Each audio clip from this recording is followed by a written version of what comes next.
The blizzard had been screaming across the Montana Territory for 3 days straight when Georgia Prescott drove her fence posts into the frozen earth with a determination that made the wind look lazy by comparison.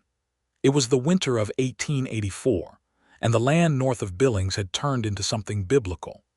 Snow came sideways, slicing through wool and cotton alike, stinging exposed skin like 100 tiny needles fired from a gun. The temperature had dropped so low that the creek behind the barn had gone solid overnight, and the cattle in the paddock were hunched together like old men, sharing a secret nobody wanted to hear. Georgia had been out since before dawn, her breath coming in great white clouds, her gloved hands wrapped around a post driver that weighed nearly as much as a small child. She had 40 feet of fence line to repair before the drifts made the south pasture completely inaccessible, and she intended to finish every last inch of it whether the sky approved or not. She was 26 years old, and she had been doing hard things her whole life. Her father, Henry Prescott, had died 2 springs past, leaving her the 400 acres that sat between the Yellowstone River and the low pine ridges to the northeast. He had not left her a husband, a brother, or even a hired hand with enough loyalty to stay through the lean months. He had left her the land, a serviceable barn, a clapboard house that leaked in 3 places, 2 horses, a small herd of 40 cattle, and the kind of bone-deep stubbornness that the Prescott family had apparently been carrying in their blood since before anyone could remember. Georgia had sold off some beef in the autumn to cover the property taxes and buy winter feed, and she had spent the months since working the place with an efficiency that her neighbors admired from a respectful distance. Most of them had assumed she would sell out before the first hard frost. She had not sold out. She had not even considered it. She swung the post driver again, felt the satisfying thud of iron meeting wood, heard the post sink another inch into the resistant ground. Her shoulders ached something terrible. The cold was making the wood brittle, and twice already she had cracked a post halfway down when the driver came in at the wrong angle. She had learned to slow down, to be precise even when precision felt impossible with fingers that could barely feel the tool they were gripping. The wind howled across the open pasture and took her hat clean off her head. Georgia let out a word that would have made her late father raise an eyebrow, and she went after the hat, crashing through a knee-high drift to retrieve it from where it had lodged against the last good section of fence. She jammed it back onto her head, pulling it low over her dark hair, and turned back toward her work. That was when she heard hoofbeats. She stood still for a moment, listening hard.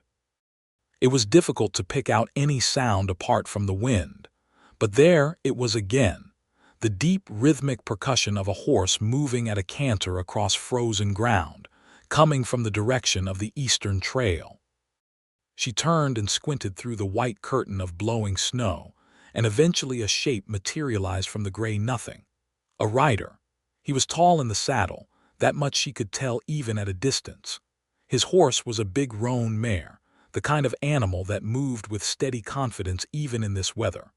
The rider wore a long canvas duster coat that was caked along the shoulders and upper arms with an inch of packed snow, and his hat brim was pulled down against the wind. He rode at an unhurried pace despite the conditions, as though the blizzard were simply weather, and weather was simply a thing one moved through. He came straight toward her, which she found mildly irritating, because there was no reason for anyone to be crossing her pasture on this particular morning unless they were either lost or had made a decision to come here specifically. She set the post driver down against the half-finished line of fence and crossed her arms, watching him come. He reined the roan to a stop about 15 feet away and looked down at her from the saddle. He was maybe 30 years old, she reckoned. Hard to be certain with the cold reddening his face and the snow in his dark beard, but his eyes were steady and clear, a shade of brown so deep they were nearly black. He had the kind of face that had spent a great deal of time outdoors and was neither particularly pretty nor particularly rough, just settled and honest, and weathered in the way that the land itself was weathered. He looked at her work, at the post driver lying in the snow, at the 3 posts she had managed to set this morning, and then he looked back at her.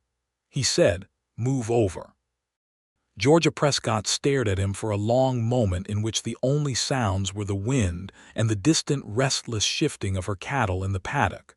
"I beg your pardon," she said. "I said move over." He swung down from the saddle with a fluid economy of motion, looped the roan's reins around the nearest fence post, and walked toward the post driver without looking at her again. He picked it up, weighed it in his hands for a moment as though assessing it, and then stepped up to the next post she had driven halfway in and began to work. Georgia watched him drive that post home in 4 strikes. She watched him move to the next position, pull a fresh post from the stack she had hauled out on the sled that morning, set it against the wire, and begin again. He worked quickly and cleanly, with a practiced confidence that was almost annoying to observe. She said, "You want to tell me who you are before you take over my fence line." He didn't stop working. "Abraham Maddox," he said. "I was riding to speak with you anyway. Figured I might as well be useful while we talked." "And what did you intend to speak with me about, Abraham Maddox, that required you to ride out in a blizzard?" He paused in his work then and looked at her fully, and there was something in his expression that was neither arrogant nor apologetic, just direct in the way that a man who had learned the cost of wasted words tended to be direct. "Your southern grazing boundary runs alongside my northern boundary. I took over the Haskell place 6 months ago. The deed was recorded in Billings in July. Your fence has been pushed back 15 yards inside your own property along that whole stretch, which means when the snow clears, I have a problem and you have a problem. I thought we ought to talk about it before either of us acted on wrong information." Georgia was quiet for a moment. "The Haskell place," she said. "Carl Haskell sold out." "His widow did, yes. He passed in April." She had not known that. She had not had much occasion to speak with the Haskell family, truth be told. The distance between the properties was considerable, and the 2 families had existed in an amicable kind of mutual ignorance for most of the years Georgia could remember. She looked at Abraham Maddox driving her fence posts with a competence that was genuinely impressive, and felt a slow, cautious evaluation beginning somewhere in the back of her mind. "You rode out in this weather to talk about a fence line," she said. "I also rode out because it appeared from the trail that someone was working out here in conditions that could get a person killed," he said, without breaking his rhythm with the driver. "2 problems, 1 trip." Georgia picked up the coil of wire from the sled and moved along to where he was working, beginning to string the line between the posts he had set. She told herself she was doing it because the work needed doing, and not because there was something oddly comfortable about working alongside another person after 8 months of doing everything alone. They worked in silence for a while. The wind pushed at them both, and the snow kept coming, but between the 2 of them the fence line moved steadily forward in a way it had not been doing on its own. Georgia found herself stealing small glances at him when she was fairly certain his attention was elsewhere. He handled the tools with the ease of someone who had spent years in physical labor, and his movements had a quiet economy to them that she associated with men who had learned to conserve themselves across long days of hard work. There was no showmanship in him, no performance of capability designed to impress her. He was simply working because the work needed doing. She found that more impressive than she would have liked to admit. After they had driven the better part of the remaining posts and strung the wire on about half the section, Abraham paused and looked at the sky, which was, if anything, growing angrier than it had been an hour ago. "We should get inside," he said. "This is going to get worse before it gets better." "I have a barn and a house," Georgia said. "Your mare looks like she could use the barn." He looked at her then with a question in his eyes that was polite and careful. "I don't want to impose on you, Miss Prescott." "Georgia," she said, before she had quite decided to say it. "And it isn't imposing when the alternative is a man and a horse freezing to death on my property. That would create significantly more inconvenience." Something changed in his expression then, not a smile exactly but a softening at the corners of his eyes, and she turned back toward the house before he could see whatever it was that might have been visible in her own face. She led him to the barn first, and they settled the roan beside George's 2 horses, rubbing the mare down and checking her legs and hooves for ice damage. The mare was a sturdy, well-cared-for animal, and Georgia told him so. "Her name is Calhoun," Abraham said. "She has been my most reliable companion for 4 years." "A mare named Calhoun," Georgia said. "I named her before I knew she was a she," he said, and there was a dryness in it that made Georgia press her lips together against an expression she was not ready to let him see. She brought him inside the house, where a fire in the iron stove had been burning since before she went out that morning, and the kitchen was warm and dense with the smell of the coffee she had left on the back of the stove. She poured 2 cups and set one in front of him at the kitchen table without being asked, and he wrapped both hands around it with a gratitude that he expressed only in the way his shoulders slowly dropped from their defensive hunch against the cold. She noticed now that she could see him fully, quite solidly built. Not a large man in an overwhelming way, but substantial, with wide hands and a broad back and the kind of physical presence that occupied a room without demanding attention. His duster coat was a good one but old, mended along the left shoulder seam with neat stitches that suggested he did his own repairs. His boots were well worn but well maintained. She had the impression of a man who took care of his things because replacing them was not always possible, and carelessness was something he could not afford.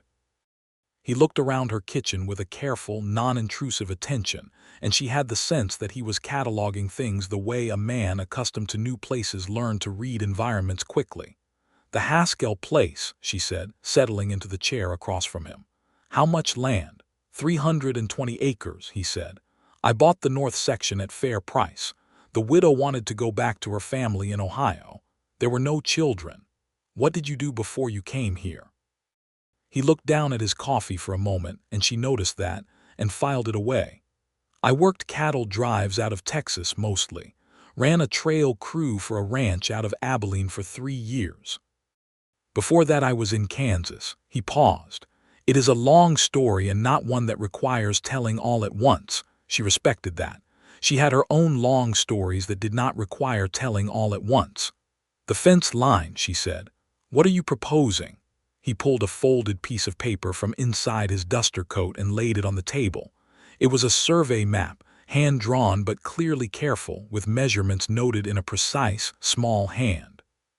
He pointed to the boundary line and explained what he had found when he rode the property after the last snowfall, when he could still see the old fence stakes beneath the drifts.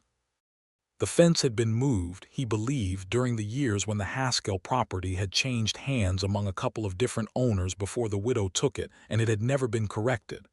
"I'm not trying to take your land," he said flatly.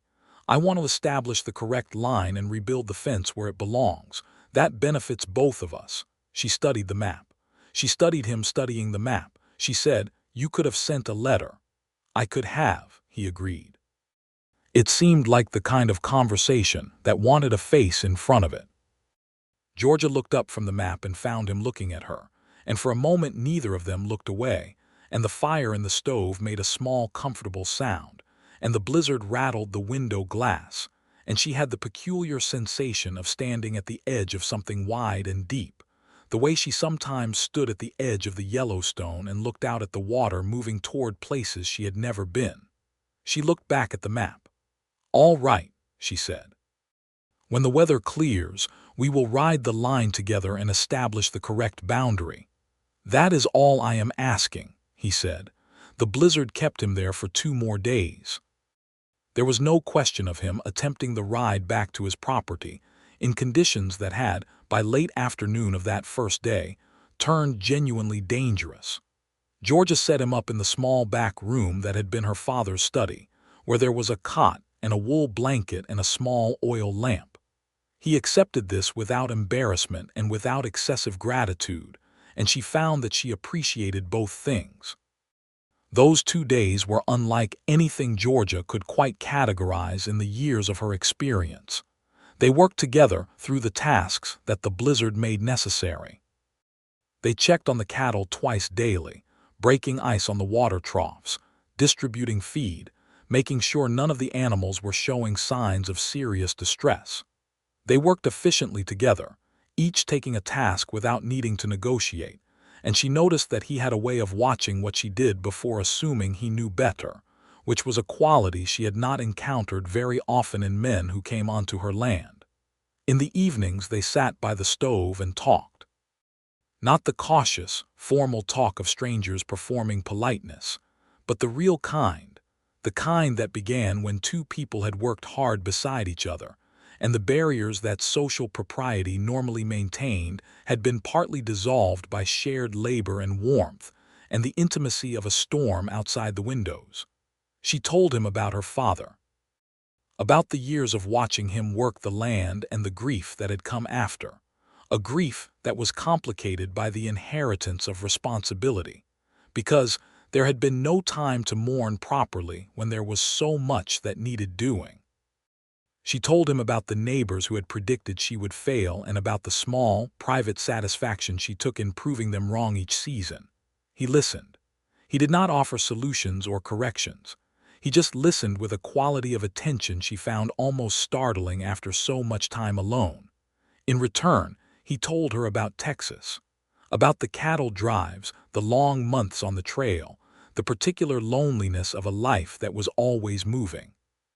He had come to Montana, he said, because he was tired of moving.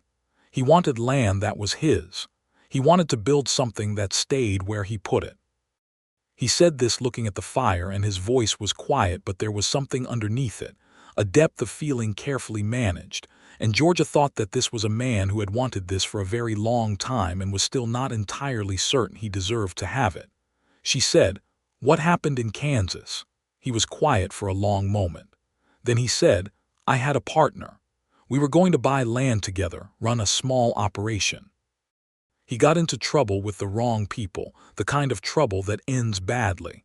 I tried to help him, and it cost him his life anyway and cost me 2 years of my own that I will not get back." He paused. His name was Elias. He was my best friend. Georgia said nothing because there was nothing to say that would not diminish the weight of what he had shared, and she understood instinctively that what he needed was not condolence but simply to have been heard. After a while he said, "I am sorry. That is heavier telling than you asked for." "No," she said, and she meant it completely. "I am glad you told me." He looked at her across the firelight, and the same quality was in his gaze that had been there out in the snow, that directness that did not flinch and did not perform, and Georgia felt something in her chest do a slow, careful shift, like ground that had been frozen thawing under the first real warmth of spring. On the second evening of the blizzard, while supper was on the stove and the wind had reached a pitch that made conversation occasionally necessary in raised voices, their nearest neighbor, a wide, loud man named Douglas Fetter who ran cattle on the land to the west, arrived on horseback with the specific purpose of checking on Georgia, which Georgia found both touching and slightly irritating in equal measure.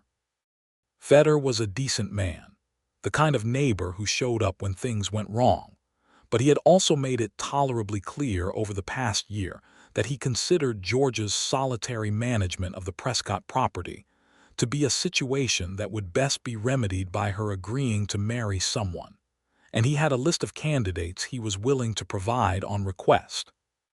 He came in from the cold and found Abraham Maddox sitting at Georgia's kitchen table drinking her coffee, and the quality of his attention shifted immediately into something assessing and slightly territorial. "Who's this?" he said, with the directness of a man who thought directness was the same as honesty. Georgia said, "This is Abraham Maddox. He bought the Haskell property. He came to discuss the boundary fence and was caught in the storm."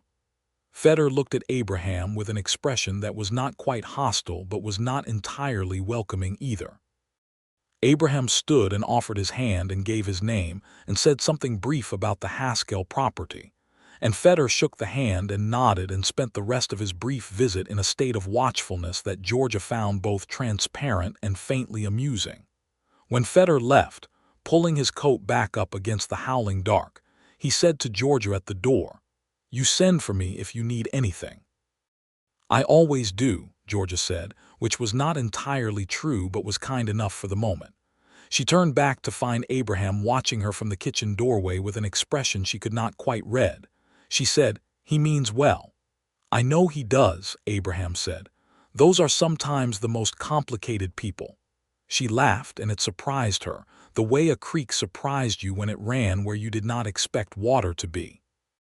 It had been a while since she had laughed freely in another person's presence, and the sound of it seemed to surprise him too, because something opened up in his expression that had not been there before. The blizzard broke on the morning of the third day, leaving behind a world remade in white and silence, so complete it had its own weight. Abraham saddled Calhoun in the first pale light of morning, and Georgia stood in the barn doorway watching him, and thought about all the things that 2 days of storm and firelight and honest conversation had created between them, and tried to find a name for what it was. He came to her with the reins in his hand and his hat pulled down against the cold and said, "When the snow settles enough to walk the line safely, I will come back," she said. "I know," he said, "Georgia," and then he stopped as if he had more and did not quite know how to give it. She said, "Abraham." He looked at her for a long moment with the early white light coming in through the barn doors and Calhoun breathing patient steam beside him, and then he nodded once, something decided in the gesture, and rode out across the snow toward his own land. Georgia stood in the barn for a while after he was gone, and the quiet was enormous. He came back 3 weeks later, when the worst of the snow had packed hard enough to walk on.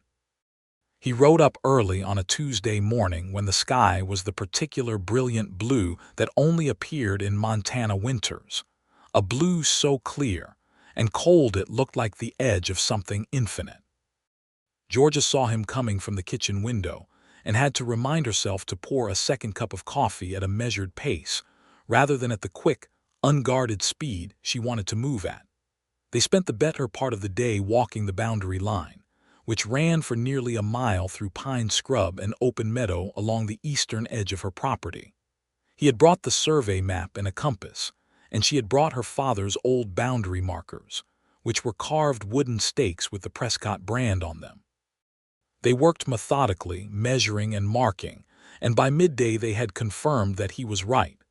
The fence had been moved, not by much, but enough to matter. 12 yards at the closest point, 18 at the furthest, he said, looking at his measurements. "I will help rebuild it," Georgia said immediately. "Half the work is on my side." He looked at her and said, "You do not have to," she said. "Yes, I do," in a tone that made it clear this was not a matter for discussion, and he accepted it with the same directness he had shown from the beginning. They worked on the fence line through February and into March, spending 2 or 3 days a week together along that eastern stretch of pasture. Sometimes his hired hand, a quiet young man named Peter Cole who had come up from Wyoming and who worked the Maddox land with a steady, reliable competence, came along to help with the heavier posts. Georgia noticed that Abraham had hired Peter Cole and paid him what seemed to be a fair wage, and that he spoke to the man without condescension, which told her something about his character that she tucked away alongside all the other things she was quietly learning. Between the fence work and the occasional necessity of coordination over shared water rights along the creek that crossed both properties, Abraham Maddox became a regular presence on the Prescott land. He was never intrusive about it. He always came with a purpose, and if the purpose sometimes seemed slightly more elaborate than strictly necessary, Georgia chose not to examine that too closely. She was 30 feet up a pine tree in March, checking the water flow from the elevated creek channel that fed her south pasture trough, when the branch she was standing on cracked under her weight. She managed to catch a lower branch on the way down, and hung there for a moment with her heart somewhere in her throat, 8 feet off the ground, before dropping and landing badly in a snow drift. She sat in the snow assessing her ankle, which hurt considerably but did not appear to be broken, and she looked up to find Abraham on Calhoun 20 yards away at the tree line, watching her with an expression that was the closest thing she had seen to something wild in his generally controlled face. He was off the horse and beside her in moments. He said, "Can you stand?" she said. "Give me a moment." He did not try to help her up immediately, which she was grateful for. He crouched down in the snow beside her and waited while she gathered herself. And when she put out her hand, he took it and helped her to her feet with a steadiness that she leaned into more than she strictly needed to. She stood on one foot, testing the ankle carefully. "It is a bad sprain," she said, "not broken. You need to stay off it. I have work to do." "I know you have work to do," he said. "I will do it." She looked at him, standing close enough that she could see the individual snowflakes catching in the wool of his coat, and she said, "Abraham, you cannot run my land for me every time I hurt myself." "No," he said, still holding her hand, "but I can run it today." She became aware that she was still holding his hand. She looked down at their joined hands and then back up at his face, and he was looking at her with an expression she had not seen before on him, one that was completely unguarded, one that said everything he had been being careful about for weeks in the uncomplicated language of a man who had decided the carefulness had gone on long enough. She said, "Abraham." He said, "I know." She said, "I am not an easy woman to be around." He said, "I have not found that to be true." She said, "I am not going to let you help me simply because I am supposed to be grateful." He said, "I know that too," she said. "Then what are you doing?" he said, quiet and certain as the ground under the snow, hoping. Georgia Prescott, who had been doing hard things her whole life, and who had never leaned on anyone since her father's death, and who had built a wall around herself with the same careful competence with which she built her fence lines, looked at Abraham Maddox in the cold, clear air of a Montana March morning and felt that wall do something irrevocable. She said, "You had better come inside then."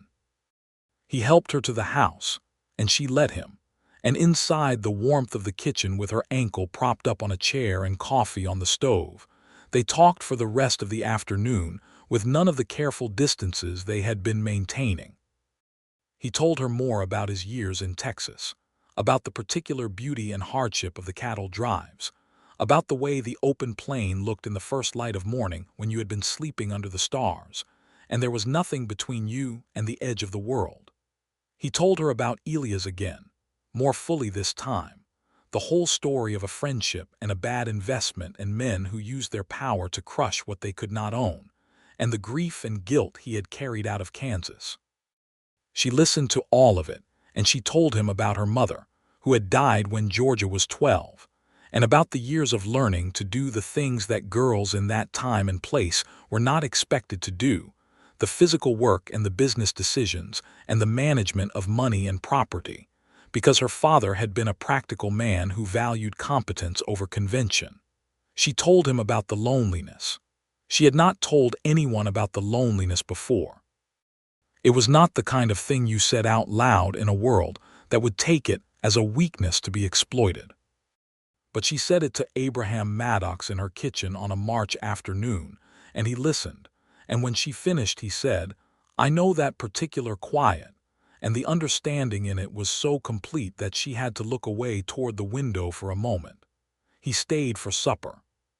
He stayed, actually, because her ankle made it genuinely difficult to manage the evening chores alone, and because neither of them suggested he should leave, and because the conversation had that quality of a river finding its natural course, moving forward with an ease that felt like inevitability.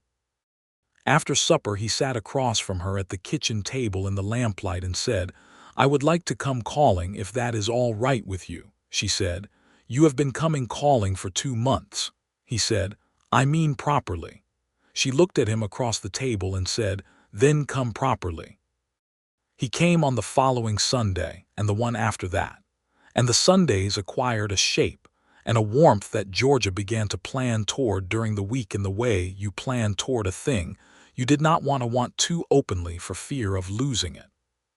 He brought things sometimes, a jar of good honey from a man in town, a length of quality rope she had mentioned needing, a book of poetry by someone he had encountered on a stop through Billings and thought she might appreciate. He never brought anything large or presumptuous. Everything was the size of a gesture rather than an obligation, and she understood that this was its own kind of language. She began to ride over to the Maddox property occasionally as well, on the pretense of discussing the fence line or the water rights or the shared arrangements they were gradually building between their two operations. His house was smaller than hers and newer, still in the process of being made into something settled.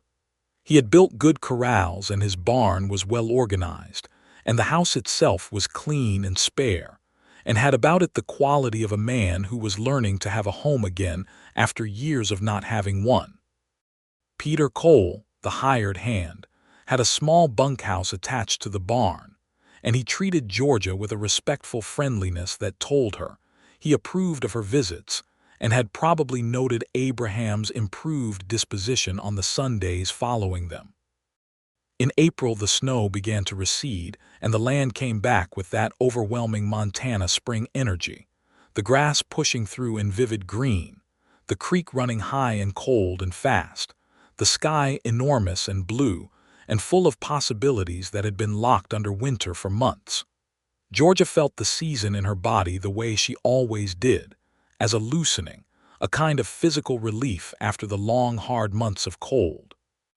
She was in her kitchen garden one warm afternoon in late April, turning the first beds in preparation for planting, when she heard Calhoun's hoofbeats on the trail and felt something in her chest lift in the way it had been lifting with increasing frequency and decreasing apology at that particular sound. Abraham came around the side of the house and stopped when he saw her on her knees in the garden dirt, and he looked at her for a moment in the warm April light, and then he smiled, fully and without reserve, and it was the first time she had seen him smile like that, wide and genuine and completely unguarded. She sat back on her heels and said, "What are you grinning at?" He said, "Nothing." And he still meant something, and they both knew it. He helped her with the garden. He was not an experienced kitchen gardener, but he was willing and capable and learned quickly, and they worked through the afternoon in the easy, companionable way that had become their natural register together, talking sometimes and quiet sometimes and equally comfortable in both. When the light began to go golden and long across the turned earth, he sat down on the fence rail of the kitchen garden and watched her tamp down the last bed, and he said, "Georgia, I want to talk to you about something." She looked up at him. His expression had gone careful in a way that made her heartbeat change its tempo.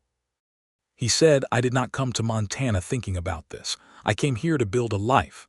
I was not thinking about anything except the land and the work." He paused. "And then I rode up on a woman driving fence posts into frozen ground in the middle of a blizzard and told her to move over, which, on reflection, was not the most gracious introduction I could have managed." She said, "No, it was not." He said, "I am sorry about that." She said, "You drove the post straight. I will allow it." He looked at her with that expression she had come to think of as uniquely his, the one that was almost smiling but deeper than smiling. He said, "I am asking if you would consider marrying me." The garden was quiet around them. A meadowlark was singing somewhere in the new grass beyond the fence. Georgia Prescott set down her trowel and stood up and looked at Abraham Maddox, sitting on her fence rail in the April light with his honest face and his careful hands and his deep, steady eyes. And she thought about her father's land and her father's stubbornness, and all the hard things she had done alone.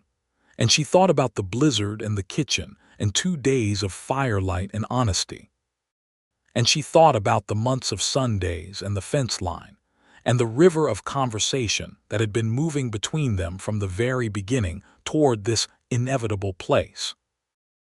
"You are not doing this because you think I need help," he said without any hesitation at all. "I am doing this because I cannot picture my Sundays without you in them, and I cannot picture any other part of the week either if I am being honest." She said, "I am not going to give up this land." He said, "I would not want you to. I think what we build together will be better than what either of us builds alone." She said, "That is a practical argument for marriage."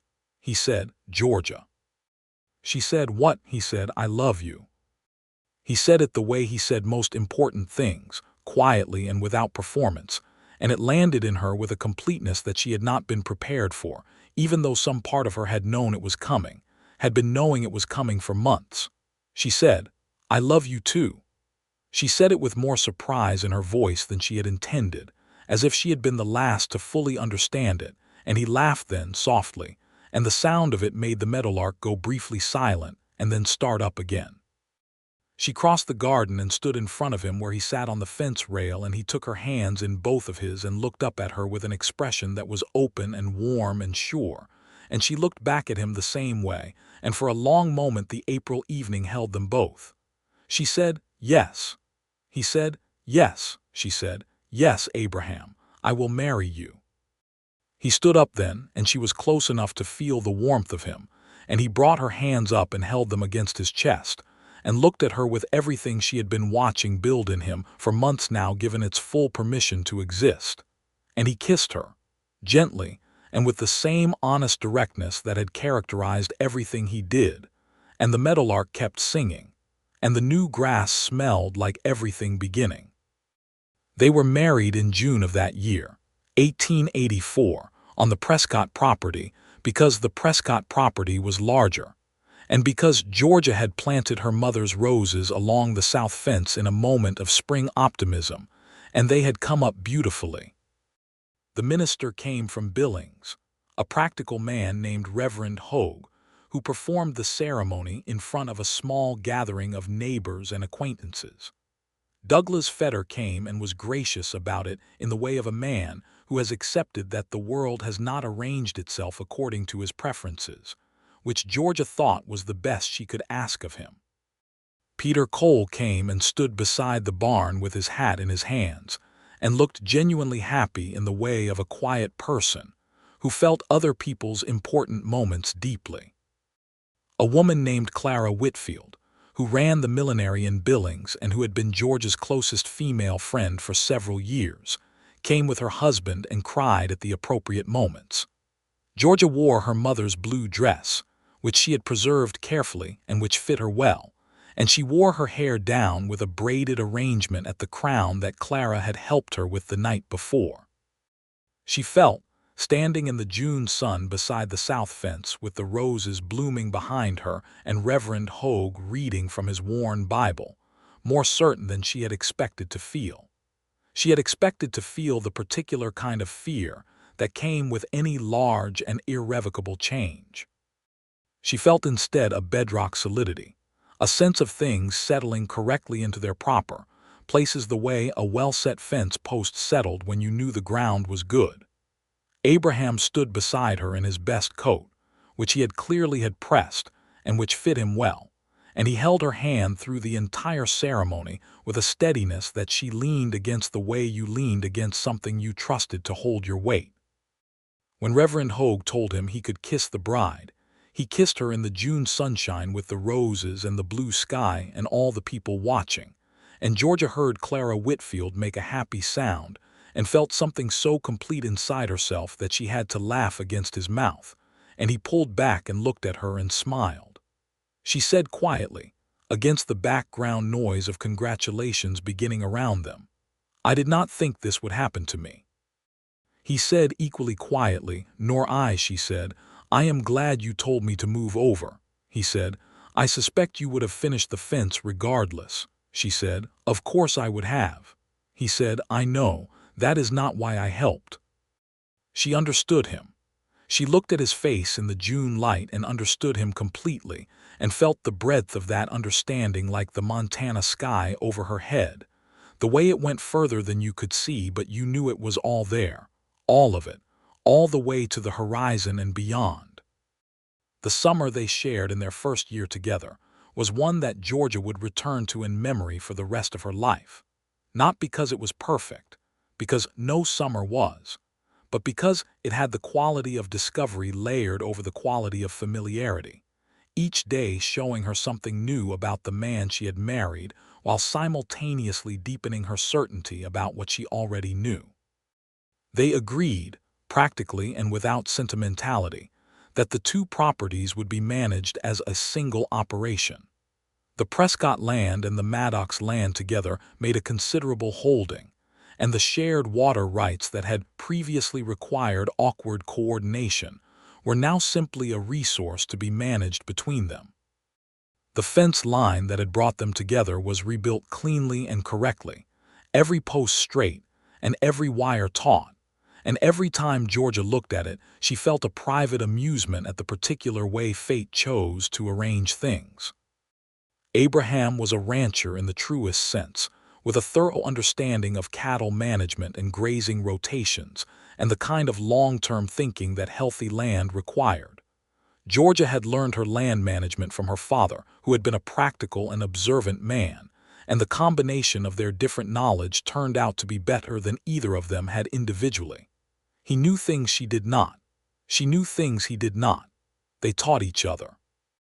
She noticed, in the first months after they married, that Abraham had a quality she had not fully appreciated during their courtship, an attentiveness to difficulty that made him notice when something was wrong before she said it out loud. He did not crowd her with concern. He simply noted when she was tired or when something was weighing on her and created space for whatever she needed without requiring her to explain herself. She had not known to want this in a companion because she had not experienced it before, but once she had it, she understood it as one of the rarest and most valuable things a person could offer. She tried to return it. She noticed that he woke sometimes in the deep hours of the night and lay very still in the dark, and she understood that this was the grief about Elias, which would not simply go away but needed to be lived alongside. She did not demand explanation or comfort. She simply lay beside him in the dark and sometimes put her hand in his, and he would hold it, and eventually he would sleep again. Over time, the nighttime waking became less frequent. She told herself this was because he was becoming more at peace, and she believed it was partly true. In late July of their first summer, a situation arose that tested them both and illuminated something important about how they worked together.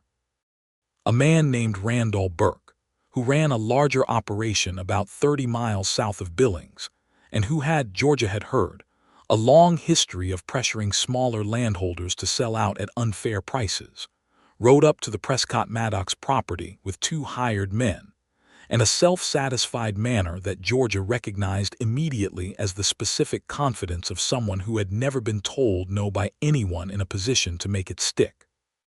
He had an interest, he said, in the water rights along the Eastern Creek. He believed a negotiation was in order. Georgia was the one who answered the door, because Abraham was out checking the far pasture, and she stood on the porch and looked at Randall Burke and his 2 hired men, and the particular way he looked at her land with an acquisitive quality she had seen in men's eyes before and did not like. She said, "The water rights are registered in Billings and they are not for sale." Burke smiled and said that perhaps she and her husband might want to think it over, and there was an implication in the way he said it that he did not much distinguish between her thinking it over and her husband thinking it over, as if these were the same thing and she were a minor variable in the equation. Georgia said, "I did not marry a man who speaks for me or makes my decisions for me, Mr. Burke. I said the water rights are not for sale. That is my answer and it will not change." Burke's smile stayed, but his eyes went flat. He said something about fair prices and reasonable discussions, and about how the territory was developing and smaller operations sometimes found it difficult to maintain themselves in changing conditions. Georgia said, very clearly and without raising her voice, "If you come onto this property again without an invitation, I will send for the county sheriff. Good day." She went inside and closed the door with a controlled precision that was more intimidating, she suspected, than slamming it would have been. When Abraham came back 2 hours later, she told him about it, straightforwardly and completely. He listened without interrupting. When she finished, he said, "Are you all right?" She said, "Perfectly." He said, "You handled it exactly as I would have." And there was a pride in it, an uncomplicated respect that she took to heart and kept there. He rode into Billings the following week, and registered a formal complaint with the county clerk about Burke's approaches, creating a record of the interaction. He also made sure his own land registration was completely in order. It was exactly the right response, careful and legal and preventative, and Burke did not come back. In September, Georgia discovered she was pregnant. She sat with this knowledge for 3 days before she told Abraham, not from any wish to keep it from him, but because she needed to understand her own feelings about it before she could speak, and her feelings were complicated in ways she had not anticipated. She was glad and she was frightened, and she was aware in a way she had not been before of how enormous and consequential a thing she was involved in, this life with this man on this land, and the new life that was going to grow from it. When she told him, they were sitting on the porch in the September evening, watching the light go off the mountains in layers of rose and gold, and she said it simply and directly, which was the only way she knew to say important things. He was very still for a moment. Then he turned to look at her, and his face had that quality she had seen once before, on the day he first smiled fully at her in the garden, something that was beyond his careful management of himself, something that was pure feeling with no wrapper around it. He said, "Georgia," she said, "I know." He reached out and took her hand, and for a while they just sat with the mountains going dark in front of them and the enormous quiet of the land all around. And Georgia thought that this was what she had been working toward without knowing it, this particular evening with this particular man beside her and the particular future taking shape between them. He said eventually, "Are you well?" "How are you feeling?" she said. "I am well, tired in the mornings, otherwise well." He said, "Tell me what you need." She said, "I need you not to treat me as though I am made of glass." He said, "I know better than that." She said, "Good." He brought her hand to his mouth and pressed his lips against her knuckles with a gentleness that was so unlike the reserved, careful man she had first met in the blizzard that she found herself overwhelmed for a moment, not unhappily, just by the depth of the change that 1 year had made. She said, "Abraham." He said, "What?" She said, "I am very glad you told me to move over." He said against her hand, "So am I." The winter of 1884 into 1885 was harsh, but nothing like the blizzard they had met in. Georgia worked through the pregnancy with the same competence she brought to everything, adapting her tasks as her body required, accepting Abraham's help where it was genuinely needed, and resisting his more anxious tendencies toward excessive protectiveness with a patience that was almost entirely affectionate. He learned quickly where the line was between care and coddling, and navigated it with more grace than she had expected. And she made a point of telling him so, because she had learned that acknowledgement mattered to him in the way it mattered to anyone who had spent years without it. They had long conversations through the winter evenings about what they wanted for the land and for the future. He had ideas about expanding the cattle operation, and she had ideas about kitchen garden crops she could grow for sale at the Billings market, which were two complementary directions that required different investments and energies and worked well alongside each other. They talked about what kind of people they wanted to be and what kind of life they wanted the child to grow up in, and these conversations had an intimacy to them that Georgia had not expected from practical planning. Because in the middle of the practical planning, there were always moments of pure connection, of looking at each other across the kitchen table, and recognizing that they were talking about the same future and wanted the same things. Peter Cole stayed on through the winter and proved invaluable as the season deepened, and George's mobility became more limited. Abraham paid him a fair wage, and Georgia made sure the young man was fed well and had everything he needed, and Peter Cole responded to this basic human decency by becoming the kind of hired hand who went beyond what was asked without needing to be thanked for it. She appreciated him immensely. In the first week of May, 1885, her son was born. The birth was attended by a midwife named Mrs. Hargrove who came from Billings, and who was efficient and calm and experienced in a way that made the whole frightening business feel manageable. Abraham stayed out of the birth room because Mrs. Hargrove was firm about this, and Abraham had the good sense to respect it. But he was in the kitchen for the entire duration, and Georgia could hear him through the wall moving between the stove and the window in a way that told her he was not managing his anxiety as well as he would have liked. When Mrs. Hargrove put the baby in Georgia's arms and said, "A fine boy, Mrs. Maddox, healthy and strong," Georgia felt a complete emotional upheaval of a kind she had never experienced before, a love so immediate and total that it was almost indistinguishable from shock. She said, "Tell my husband." Mrs. Hargrove opened the kitchen door and said, "A son, Mr. Maddox. Mother and child are well." There was a moment of absolute silence from the kitchen that lasted long enough that Georgia almost called out, and then she heard Abraham say something she could not make out in a voice that was nothing like his normal voice, and then he came in and stood over her where she lay with the baby, and his face was a complete surrender to feeling, everything open and unmanaged and undisguised. He said, "Georgia," she said, "come and meet your son." He came and sat beside her on the edge of the bed, and looked at the baby with an expression that was equal parts wonder and terror and love. And Georgia watched him in those first moments with his child and knew, in the most complete way she had ever known anything, that she had made the right choice on an April evening in her kitchen garden. They named him Henry, after Georgia's father, with Abraham as his middle name. Henry Abraham Maddox, who arrived in the Montana Territory in the first week of May, 1885, squalling and red-faced and completely indignant about being brought into the world, which Georgia said suggested he had strong opinions, and Abraham said was clearly a family trait. The years that followed built themselves one onto the next with the solidity of well-laid stonework. The land under their joint management became one of the more prosperous small operations in the county, not wealthy in any grand sense, but stable and growing and well-managed. Abraham's understanding of cattle combined with Georgia's understanding of the land and her clear-eyed business sense made a partnership that neighbors began to notice and occasionally to seek advice from.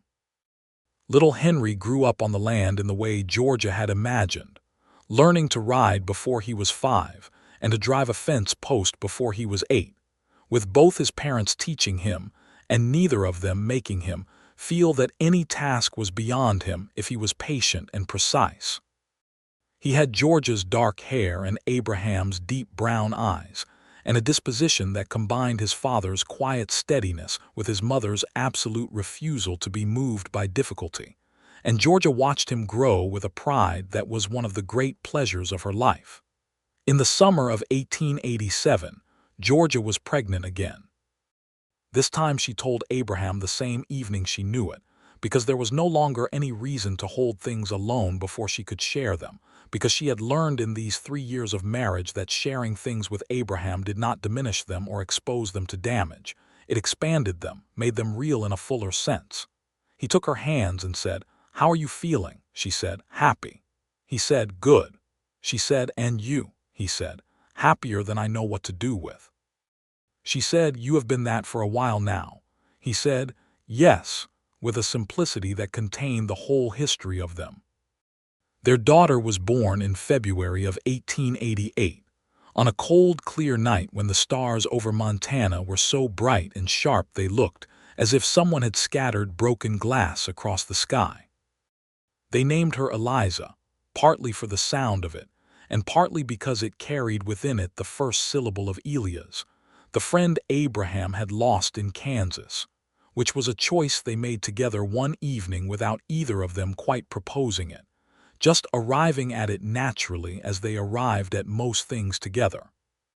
Eliza was a robust and cheerful baby who slept through the night almost immediately, as if she had evaluated the situation and determined that unnecessary fuss was inefficient, which Georgia said was a highly practical approach to existence. Henry, who was nearly 3, regarded his sister with a mixture of profound seriousness and cautious affection that expressed itself primarily in monitoring her location at all times and bringing her objects of interest whether or not she was developmentally equipped to appreciate them. Abraham, who had become a steady and deeply involved father in the way that some men did when they discovered that parenting suited them in ways they had not expected, moved through his days during Eliza's first months with a calm happiness that Georgia found beautiful to witness, because she remembered the man who had ridden up in the blizzard, the one who had been carrying Kansas and Elias and years of movement and loss. And the difference between that man and this one was a difference she was responsible for in part, and knowing that was one of the quiet treasures she kept. In the spring of 1889, the territory of Montana was in the process of becoming a state. The discussions and preparations for statehood had been ongoing for some time, and the changes they brought were felt even in the ranching communities north of Billings. New regulations, new land office procedures, new tax structures.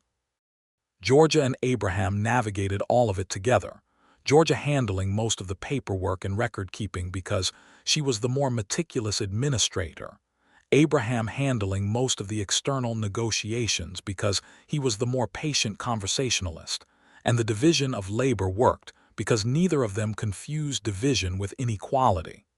There were other changes too, less formal ones. The community around them was growing. New families were settling on land that had previously been open range, and the social landscape was different from the one Georgia had grown up in. Some of the older tensions of the territory, the conflicts over land use that had marked the decades before, were settling into something more established, though she was not naive about what that establishment had cost the Crow and Cheyenne people whose land this had been before it was territory. She had grown up knowing that the prosperity she had inherited sat on a history that was not simple, and she did not let herself forget it, and she had raised Henry not to forget it either. Abraham, who had traveled widely through the West and had his own complicated history with the realities of what the expansion meant for the people who had been there before, shared her understanding, and these were not comfortable conversations, but they were honest ones, and honesty between them had always been the first principle. Douglas Fetter, their neighbor to the west, married a widow named Mrs. Frances Boone from the town of Hardin in the autumn of 1889, and the two couples found themselves in a neighborly friendship that had grown considerably warmer now that Fetter had things of his own to tend to, and no longer had the spare energy to concern himself with Georgia's management decisions. Frances Fetter was a sharp-minded, humorous woman who had survived considerable difficulty with her sense of herself intact, and Georgia found in her a friendship that was both a pleasure and a relief. In the summer of 1890, Abraham took Georgia on the trip she had long talked about vaguely and never seriously planned. They went to Billings first, where they had business and where Clara Whitfield and her husband hosted them for 2 days with a warmth that reminded Georgia how much she valued that friendship. Then Abraham had arranged, through correspondence that he had kept secret from her for 3 months, a journey by train to Denver. Georgia had never been on a train. She sat beside Abraham in the car as the Montana landscape moved past the windows and felt a joy so sharp it was almost painful, a joy at the speed and the motion and the world going past, and the man beside her who had arranged this thing, because he had listened one evening to her speaking about how she had never traveled and had stored it away and made it happen. She reached for his hand on the seat between them, and he turned and looked at her, and they did not say anything, and the train went south through the magnificent, indifferent world. Denver was overwhelming and wonderful and crowded in a way that made her appreciate the Montana quiet even more, which she suspected was part of Abraham's design. They stayed for a week in a decent hotel and walked through streets that were busier than anything Georgia had experienced and ate in restaurants, and attended a musical performance at a proper hall, and went to the bookseller, and spent an entire afternoon in the way of 2 people who loved books in a place that had many of them. On the evening of the 4th day, sitting in the hotel restaurant with the noise of Denver around them and candlelight on the table between them, Abraham reached into his coat pocket and set a small box in front of her. She looked at it and then at him. He said, "Open it." Inside was a ring. It was not elaborate. A fine gold band with a small sapphire set simply in the center, the blue of it deep and clear. He said, "I wanted to give you something that was not about practicality. When I proposed it was in the garden with your hands dirty and no ring and nothing except what I felt. I have been wanting to correct that for a while." Georgia looked at the ring for a long moment and then looked at her husband and said, "Abraham, we have been married 6 years." He said, "I know, I am slow but I am thorough." She laughed. She put the ring on and held her hand up in the candlelight, and looked at the blue of the sapphire and thought about the blizzard and the fence posts, and the kitchen and the garden, and the years of Sundays, and the children sleeping at home in the care of Peter Cole's wife, a kind woman named Martha Cole, who had offered immediately when Abraham had quietly explained the trip. She thought about all of it, and the ring on her hand was the most beautiful thing she had ever owned, not because of what it was made of, but because of the 6 years of intention it represented. She said, "Come here." He leaned across the table, and she kissed him in the restaurant in Denver with the city noise all around them, and the candle light warm on both of their faces, and 6 years of love and partnership, and difficulty and growth, and the 2 children who were the best things either of them had made, and it felt like a beginning as much as a celebration of the past, which was the way it always felt between them. This sense that whatever they had already built together was simply the foundation for everything still ahead.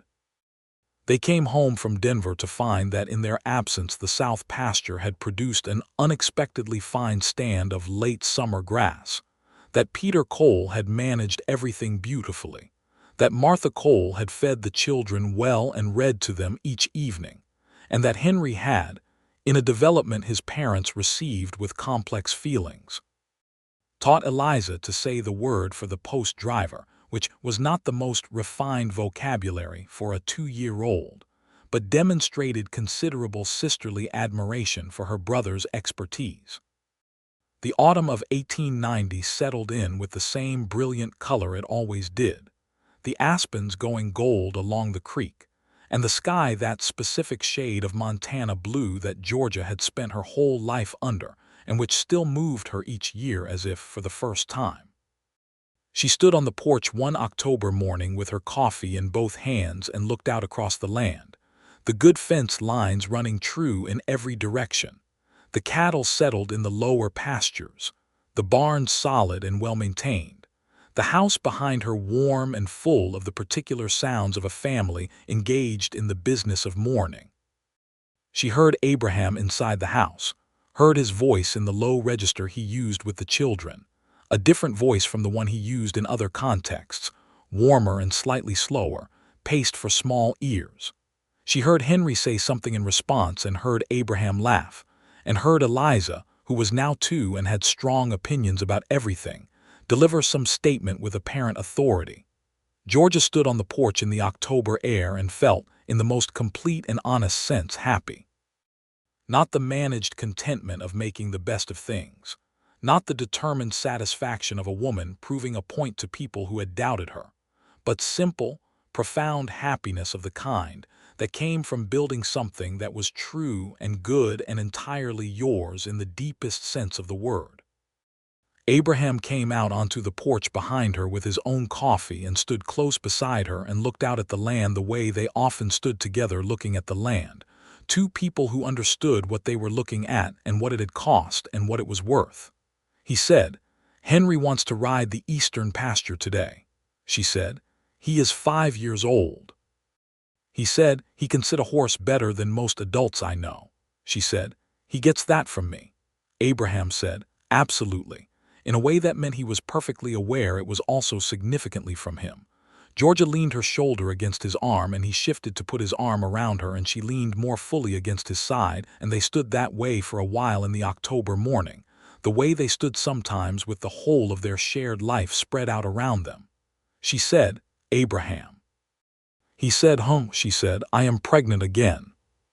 He went very still in the way he always went still when something large happened, that particular quality of stillness that meant he was taking something fully in before he responded. Then he turned his head and looked at her with the same open, unguarded joy that had been on his face each time before, no smaller for being the third time, if anything larger and more certain. He said, "When?" She said, "Spring." He said, "Spring." He looked back out at the land and then back at her, and his expression was everything she had ever wanted to see on a human face. He said, "Georgia Maddox." She said, "That is my name."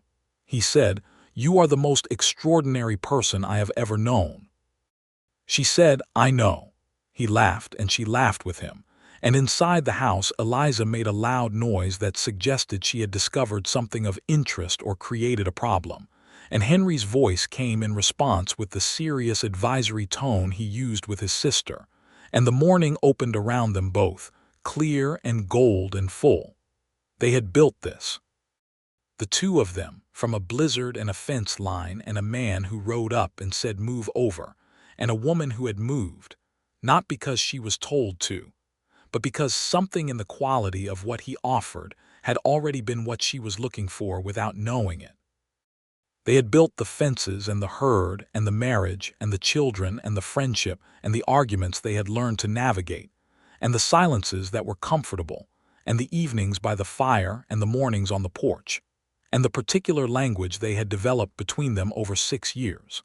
A language made of small gestures and careful listening and honest speaking, and the specific patience of two people who had decided that what they were making together was worth the work. The new baby came in April of 1891, another boy, born on a morning when the first wildflowers were pushing up through the grass along the creek, and the meadowlarks were singing with the extravagance they always brought to spring. They named him James, after no one in particular, just because both of them liked the sound of it, the solid, clean simplicity of a name that did not need to carry history, that could simply be his own.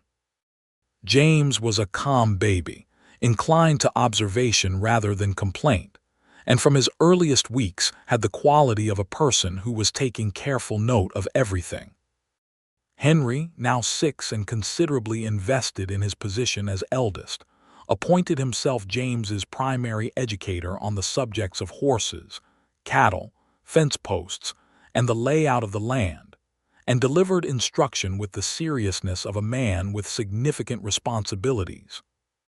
Eliza, 3 and magnetic and entirely ungovernable in the best possible way, decided that James was interesting and inserted herself into his care and supervision, with a confidence that left both parents alternately amused and mildly alarmed.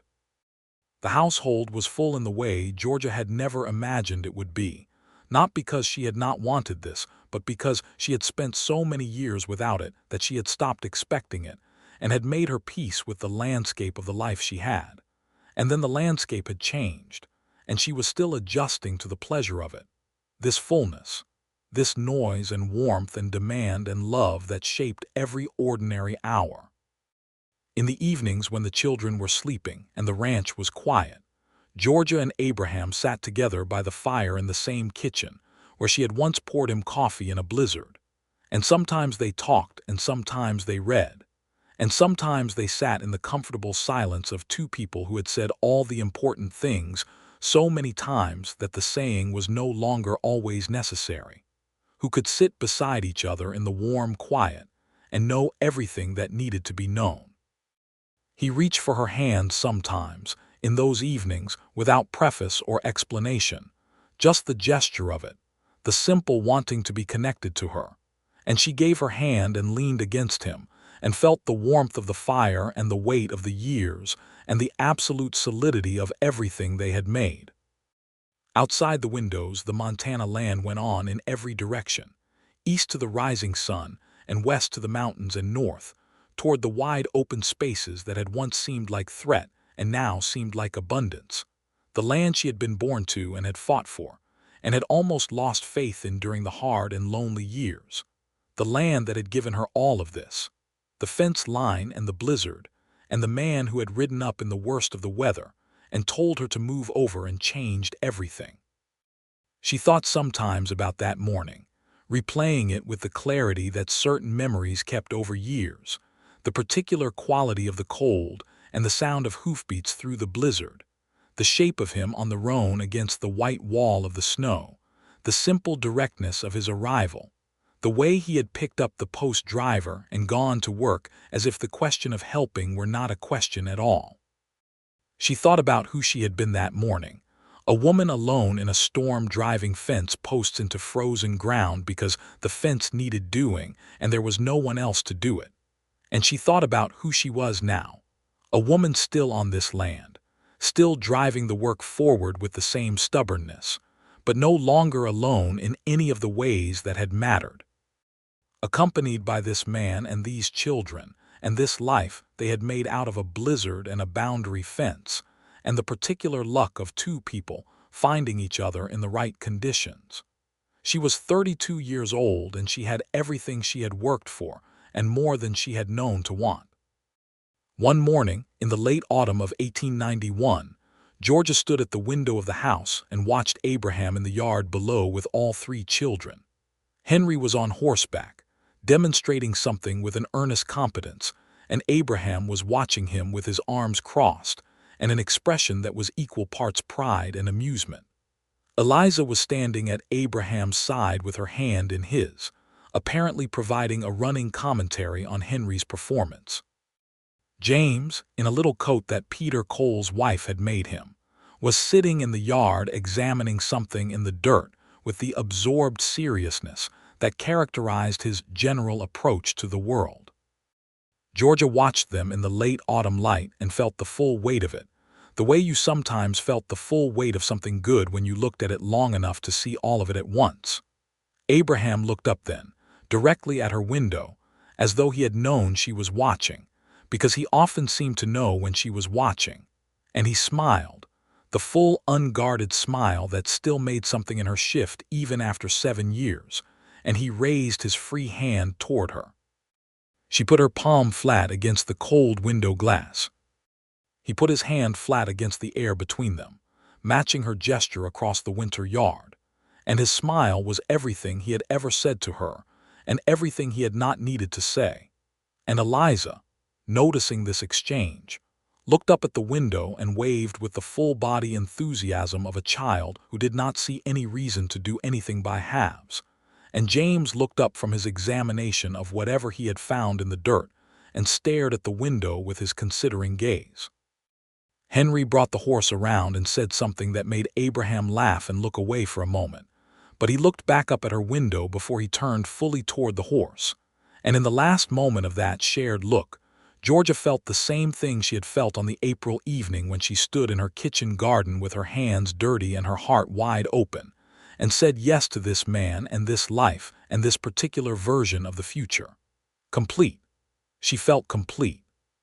She turned from the window and went back to the fire, and the house was warm around her, and outside her children and her husband moved through the winter yard, and the land stretched out in every direction under the enormous Montana sky, and everything was exactly as it should be, every thread resolved, every fence lined straight, every boundary known and respected, every love given its proper name and its full permission to exist.